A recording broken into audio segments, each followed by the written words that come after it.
Phone tapping కేసులో KCR కేటీఆర్లకు SIT నోటీసులు ఇవ్వాలని నిర్ణయించడాన్ని స్వాగతిస్తున్నారని కేంద్ర మంత్రి బండి సంజయ్ అన్నారు. తనతో పాటు అగ్రనేతల ఫోన్లను ట్యాప్ చేయడంతో పాటు ఎన్నో కుటుంబాల్లో చిచ్చు పెట్టారని విమర్శించారు.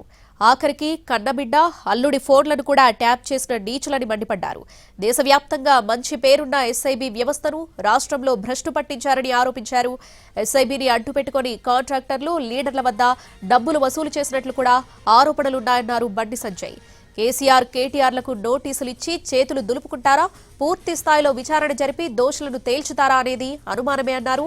విచారణ అధికారులపై ఒత్తిడి తీసుకురాకుండా స్వేచ్ఛ ఇవ్వాలన్నారు బండి సంజయ్. ఫోన్ ట్యాపింగ్ సూత్రధారుల కుట్రలను బయటపెట్టాల్సిన అవసరం ఉందని చెప్పారు.